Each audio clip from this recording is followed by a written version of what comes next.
Hello guys and girls, thank you for joining me yet again. Always appreciate your company. Thank you for your time. Today we've got some exciting news again to talk about with the Nikon system, particularly the Z mount system.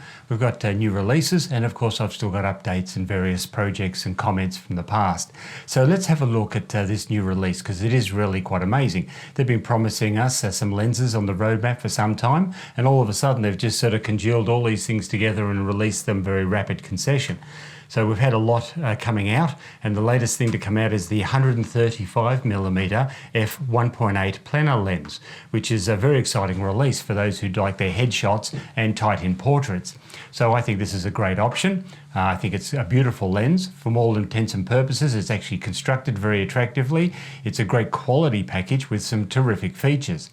So what are some of the things that I feel very positively about with it? Well, it's pretty much the build quality is excellent. The fact that they gave it a name at all, Plena, means that they're obviously wanting to distinct it as something very special, sort of in a way like they did with the Noct lens. So it is a elite lens, and you can tell that by the price. I mean, at $4,300 Australian, that's not cheap. It's quite an expensive lens. It's right up there with some of the more expensive primes that they have. Certainly the 85 1.2, it's equal in price to that. It's equal with the 400mm f4.5 prime lens, and equal in price with 70 to 200, for example. So they're actually putting it in that class of lens by the pricing. So it is quite an expensive unit, and I'm sure it'll give a lot of people a lot of joy should they invest in it. So I'm liking the fact that it has 11 bladed aperture. And the big selling point for the lens is that when you look at the bokeh both in the center of the frame, which is normally always round, but as you get out to the sides, what happens often, it goes like more of a football shape. And it's optically not perfectly round anymore, and that sort of detracts from the image, they believe. So they've made it such that a lot of effort has gone into the engineering to make sure that the bokeh in the background is round at every point, and that gives a consistency and a pleasing to the eye look. And I think that's a great effort if they can engineer it in such a way that it does that. For those who are particularly interested in tight-in headshots, which you're going to get with 135mm, that's a great option for them to not really have to think about working too much in post, because apparently it's beautifully clean, sharp and bright all over the frame, and you know, that's really small in chromatic aberration and vignetting, they say. And I believe them, because they've done this optically very well in the past with their high quality lenses. So these are the things I think I admire very much about it, is the quality of build and the engineering structure gone into it. Some of the things that I might think that are a bit overrated perhaps is the idea of the vignetting, because quite frankly vignetting and chromatic aberration are actually quite rare in 135mm. Anything with a longer focal length, say 85 and above, tends to not have an exaggerated extreme of vignetting and chromatic aberration anyway. It might be present, but it's very small and easily fixed in post. So that particularly wasn't a big deal to me, although, you know, if you don't have to fix it, that's obviously a bonus, isn't it? The other thing that they are talking about the bokeh. Now, you know, the bokeh being perfectly round is magnificent, and you really want that. That's actually a good selling point. My opinion, however, is because when we're talking about the edges of the frame of the photo, they're obviously a lot softer and blurrier than the subject. So the subject, of course, you're focusing smack on the eyes of the subject, so they're going to be razor sharp. And anything in the background trees or nature or even a backdrop, is going to be soft by nature anyway, and so is its bokeh. So me personally, I don't find that really a big deal, and I don't think people, when they look at a photo, focus on what is the bokeh looking like in this top corner here of the image. You know, usually you're looking at around the edges of the subject. So I don't think that that's particularly relevant, really, not at least for my photography and my clients. I can't imagine any of them ever saying to me, Mark, but you know, look in that top corner over there, that particular bokeh ball is a bit, you know, not perfectly spherical. I don't think that's ever going to come out of an interview with your clients at the end of the day. But, you know, if you can get it looking nice, well then why wouldn't you? My concern is, of course, that it is a very expensive lens, so it's almost like an elitist lens. Let's think about 135mm. I've owned 135mm lenses, so please don't think that I don't know or haven't experienced this. Some of the most recent ones that I've owned, and I've owned them over 20 plus years, but I had the 135mm, the Nikon defocus lens, DC, and that was 135mm at 2.0. And that had a wonderful little defocus mechanism at the end of the lens where you could choose that the foreground became less in focus, or you could vice versa make the background more out of focus, and you could play with that focus element. And that was quite an interesting lens to work with and did a great job of its day. Very suitable for the DSLR cameras with the motor drive for focus. Wouldn't be much use to us on a Z-mount lens because obviously, you'd be using all manual focus only. So of course I've moved on to Z-mount and I've moved on from that lens. But it was a great lens and a lot of fun to work with. The other lens I've had is similar to the group of lenses that I have here. In fact, right on the Nikon Z mount right now, you will see that I've got the Sigma 85 1.4. Now we're not talking about that lens at the moment, but the context is I've owned the Sigma 135 f1.8. And that was a big chunky lens. It had a bit of weight and a very similar in structure, weight, build, and the information. It's 135 1.8 as this new Plena lens is. And that was a great lens to use. It was very clean and sharp, and I can throw up an image or two of past where I've taken some photos. But when I took these photos, you will notice that the bokeh is a little bit more football shaped in the edges, but it's still very round around the subject's head and body. So that still was a very usable image to me. But it was razor sharp. When you zoom in on the eyes of the subject, I mean, they just absolutely pop every vein and little crease in the eyes you can see if you should want to. My point being, though, that with portrait lenses, you really don't want them always too razor sharp, or don't focus too much on worrying about the super sharpness of any lens, because it's really not very flattering to the face. So if you're taking in a very tight headshot, do you really want every wrinkle or makeup smear highly visible in the image? Well, you probably don't. You're probably better off softening it just a little bit for the dignity of the woman or the man that you're taking a photo of. But that's not taking away from the importance of a lens being capable of taking a sharp image. And that's what all these lenses will do. So look, I'm very happy with my choices at the moment for value for money wise. I find that the 85 that I have here, and I'm illustrating that because that to me is really the better option for a portrait shot.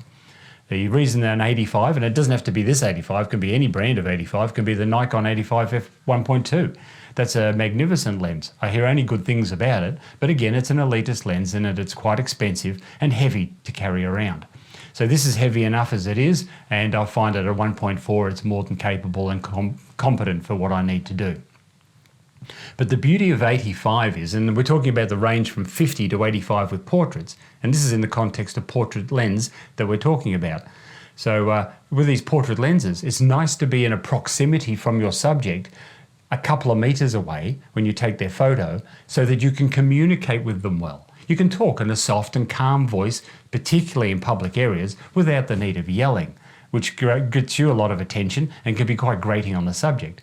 Having to yell out instructions because they're 5 meters away. Oh, can you put your head slightly to the left? That's very uncomfortable and awkward for everybody. And unfortunately, that is exactly what happens when you're trying to do a body up torso shot, or for example, with a 135mm, and forget full body. You're that far away, you're screaming at them to get them all in the position you want.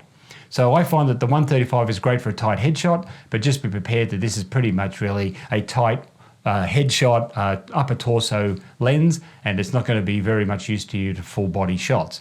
I've done them, it's very inconvenient and awkward, you're going to need other lenses with you.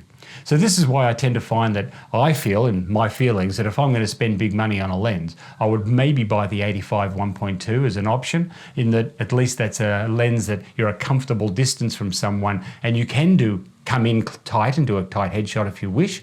But you can also come back and do a full body or at least a good upper torso shot and not be so far away. And believe me, the 135mm lens, it renders a fantastic image, but it's one that you don't pull out of the bag very often. So if you're someone who wants a versatile lens that you'll be using every day or every time you go out and shoot, the 135mm is probably not the focal length you want to work with.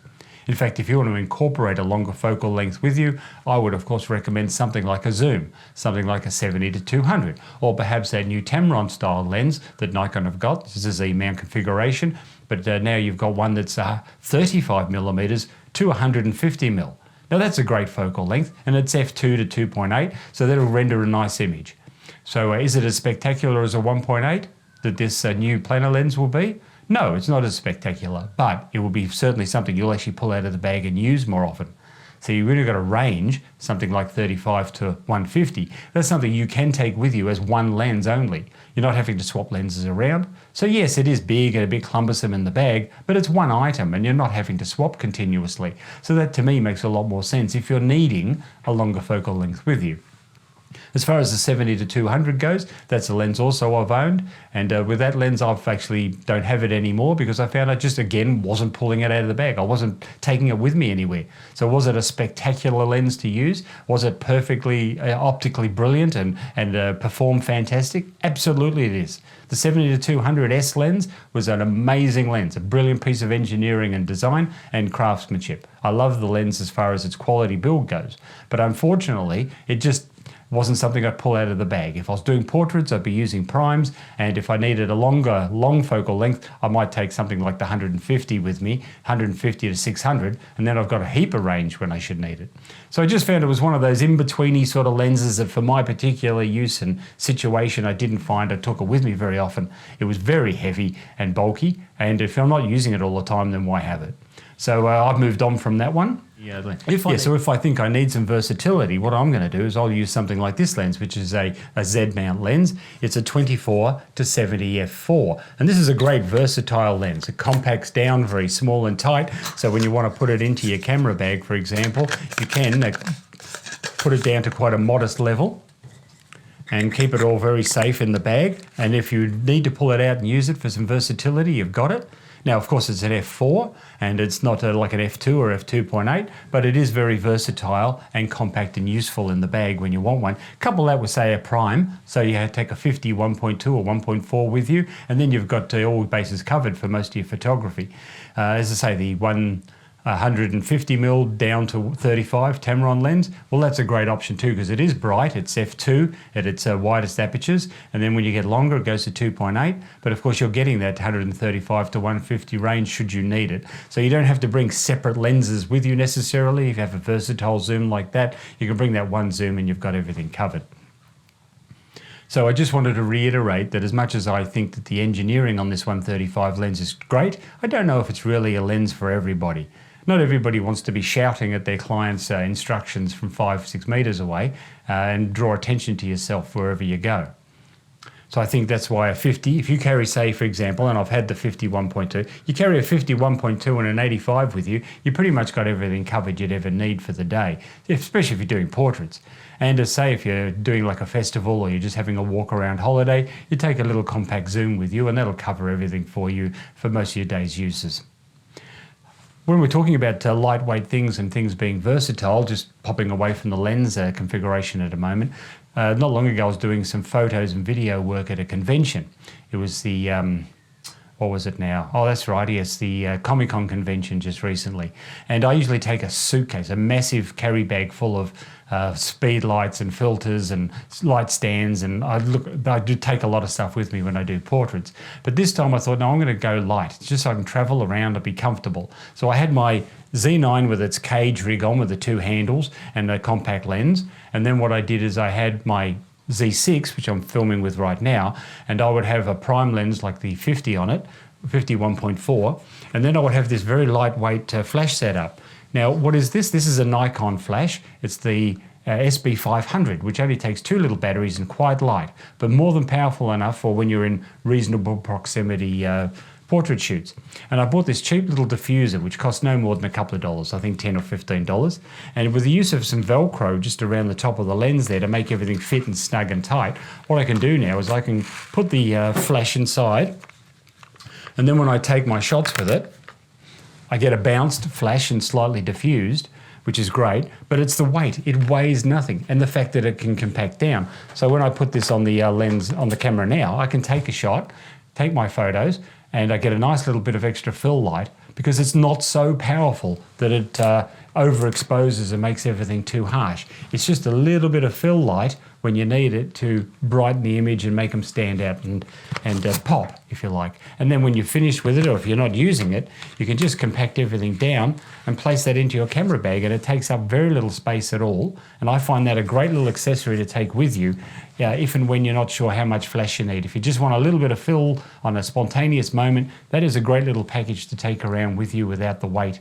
So I have a lot of big lenses filters, SB900s and the likes in size, but they're very weighty and very takes up too much space in the camera bag if you're not sure you're needing it a lot. So this is a great alternative for taking it in your Z system to have something light and portable as a flash on the spot. So we're talking about lighting, we're talking about speed lights on the go, where you can have a nice compact little system like this that you can fold into your camera bag, weighs next to nothing, and there's no trouble to put on and off as you need it. But apart from that, there's another aspect of lighting, and that is whether it be video or photos, sometimes you just require filters. So here in this, I have a little lens here. It's a little compact lens. I've recent purchase of this 28mm 2.8, and this is great just for using for video. I use this mostly for my video work now, and it's a brilliant little lens. 2.8 is more than the aperture I need. It's nice and bright and gives a little bit of shallow depth of field, and at 28mm it gives a good composition where it's wide enough to get the scene in, but it's not so wide that you're getting a whole lot of distortion. So that way, without the distortion, it's great and it's very compact in the bag. But regarding the light tech we're talking about now, I just want to show you I've got some filters on this little lens, and I have two at the moment. So there's the lens mount. It's 52mm filter size, and what I do is, when I'm doing video, I need to really darken the image a lot. I notice with the Z9 particularly, which I do a lot of the video work with, if I'm using the high-end video, it's the 10, 12-bit NRAW that I'm using, what happens is it looks like about 800 ISO when they're starting out. It's quite bright. You can tone that down to low 1 or low 2 and get it something like 100 ISO, but it's still quite a bright image. As video is, it's a lot brighter than your photo image. And so what I can do is I use filters to calm that down. Now, in the past, I've used a lot of these variable NDs. Now, these are fantastic because what you can do is you give it a slight rotation and it'll go lighter and darker just by rotating it around. And that's a terrific thing to have some control when you want to make some minor adjustments. My problem is that when you get to the very dark end of these things, they tend to have what they call a little like cross pattern appear at the darkest parts, because this is working on two polarized filters. The polarizer, of course, is adjusting according to the horizontal, and if you get two opposed and they end up crossing at a dark point, you get this horrible X through your image and it looks terrible. So in order to prevent myself from having to go to the extreme ends of the ND filter and potentially have these issues, what I do is I start off with a lighter filter. So this one here, this is a ND16. And that's several stops of light. And I'll put that one on first, and what that does is it gives me a dark enough result now that if I'm in a shady area, that is all the tinting I need to darken the image and get the exposure down. But if I go out into the bright, I can now add on top of that the circular ND, and now I'm just using the circular ND not so much for only filtering down, but for fine tuning. So now I only need to do incremental little turns just to either light or dark, depending on the situation of the day, particularly if the light is fluctuating. So, if it's going cloudy and then bright and cloudy and brighter, you're going into the shade and then you're going out into the open sun. It's nice to make some incremental changes, but I never want to get to that point where I'm having to go to the full extreme of the ND filter and then risking issues with this little dark X lines you can get. Now, I use that same technique on a lot of my lenses. So this one here, this is a 35, very common for my video work. And with this one here, I have two filters, and what I've got here joined together is two filters. I'll just separate them very quickly. And here I have an ND16 again to start with. And then I have this one here, which is an ND32. So what I can do with that is I can have one or the other, or use them both together, or just use one or the other, and that gives me some quick options to change the filters that I'm using in a hurry. So I could use a variable ND on this as well, but I do like to start off with some good quality filters so I get a good result and best image quality. ND filters can be great, variable NDs, but the issue you have with them is that you can't get a consistent result. So let's say if you're constantly changing your ND filter and you're making it brighter and darker and brighter and darker, you don't always get back to the exact same point. And that can alter your exposure on the video. So 1 minute you've got a dark image, next minute you've got a light image. Well, where were you in between that to balance it out? So it's just, sometimes it's actually quite nice to use specific ND filters on top of each other, and you know the combination you're using to get the exact same result consistently with your video or photos. So I have a range of these filters. I've got a whole box of them, to be honest with you, for every mount the size that there is, everything from 52, I have up to 82, or 86 I should say I actually have. And I can use them in any combination with step-up rings as well should I need. But these are highly recommended. Highly recommend some high quality, such as these Hoya Pro filters, to get something to darken your image when you need it without constantly mucking around with your exposure and your focal length, etc. So, in summary of the day, what I'm really going to say is I'm loving the way Nikon are releasing some high quality options for people. So if you have the money, unlike me, you're not a broke loser, you've actually got some wealth to throw around and you're happy to buy high quality end products to make your day just that little bit easier and better and have the dignity of owning fine end quality products, well, I think that's great. I wish you all the best. Good for you. And I suggest you buy the best you possibly can. So my feeling, guys, on this at the moment is really that rather than putting tens of thousands of dollars in high-end lenses to do the work for you, it's far more practical simply to purchase a modest, reasonably budgeted lens that will always be sharp in the center anyway, and any minor infringes around the edges of the frame and or chromatic aberration can be fixed with a click of a button in post-processing. So if you've got your Lightroom and your Photoshop, you can easily fix them with a preset setup and a quick click of a button and they're all gone anyway. You really don't have to spend $5,000, $10,000 on a lens in order to get that done in camera. So it's such a quick fix, it's not really an issue. I encourage people to spend the money more so on the camera body. Now, it doesn't have to be a Z9. Z9's very good at doing its job as far as acquiring focus, you see.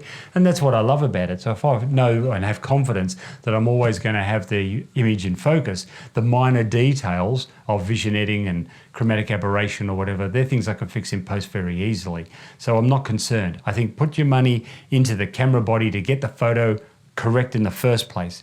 Any minor lens issues, you can fix in post later. So save your money and put it where it's actually going to be of best value to you. And for my opinion, and look, I understand this is just my opinion, you may have a completely different viewpoint, but I think getting the image captured sharp and correctly in the first place is more important than having a whole lot of blurry images you've got to delete and trying to not have to fix them in post later because you spent $10,000 on a lens that is perfect. But unfortunately, it's the camera that's acquiring focus, not the lens all the time. So I'm encouraging people, spend your best money on your camera body. And lenses can come and go. They're always releasing new ones, different brands. You can get your Tamrons, you can get your Viltrox, you can get your Sigma, you can get whatever brand you want to get. And they're all very good. Every lens is sharp in the center. You're not going to buy a lens, whether you spend $500 on a Viltrox lens or you spend $10,000 on a Nikon lens, they're all going to be sharp in the center. I can promise you that right now. None of them are not sharp in the middle where you're focusing on. Where they may have differ is on the outer peripherals of the frame, and then so what? Let's face it, if you're shooting with a prime, it's a 1.8 or 1.4, you're expecting the outside edges of the frame to be soft and blurry. So who cares? You don't buy a 1.4 or 1.2 85mm prime because you want sharp corners. Because you want the image to be sharp, you want the corners to be blurry. If they're blurry, chromatic aberration or vignetting, all that doesn't make any damn difference. Nothing you can't tidy up in post. So just keep in mind your priorities with the sort of work you're doing. If you're doing portraits, it's actually probably more important you spend money on the camera and actually get the high resolution shot in focus every time that you need. And then any minor details in that, fix in Photoshop or Lightroom later. So that's where I'm heading anyway with my money. That's where I'm spending my budget now. I'd rather buy a good camera body, such as this Nikon Z9 or a Z8 or anything that's a modern, up-to-date contemporary camera. And then that's where my money's going in order to guarantee good results in the first place. And that's particularly relevant for video, because if you haven't got good video autofocus, it doesn't matter how great the lens is, the image is still going to be atrocious. So in review, I just want to finish off by saying that some of the new releases from Nikon at the moment have been quite spectacular. They're magnificent products of high quality, they look beautiful, they function very well, and I couldn't be prouder to be a Nikon owner and shooter. So maybe not every lens I have is a Nikon lens, but every camera body I have is certainly a Nikon lens, and I have a lot of their accessories, and I've shown that. For example, I have Nikon lenses right here, right now. I have, for example, Nikon speedlights. I have 8 of the Nikon speedlights. So it's not like I don't invest in Nikon stuff. But sometimes, it just gets a bit ridiculous. And for example, if you think about new releases like the 400TC and 600TC telephoto lenses, they're primes. I mean, they're $26,000 in Australia. Now, I'd have to be nuts to buy one of those. When you think you can get, say, a 4.5 for $4,000, which is less than a quarter of the price, and it gives pretty much the same image quality and lightweightness. So it's very hard to justify spending money on some of these high-end Nikon products. And again, that's like the Noct lens, the 58mm 0.95. I mean, it's a great lens, but it's manual focus and weighs like 2 house bricks. So it's all very well to have the technology and be able to build it, but if no one's actually affording to buy it or carry it around with them, what's the point? So I'm putting my money into things that I can actually use on a day-to-day basis.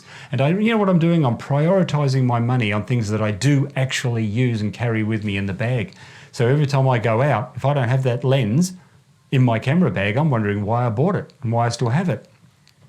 And some of the lenses I bought that I've loved very dearly and thought were magnificent, in a practical world way, it was just money poorly invested because I wasn't getting the value, use and consistent application of it.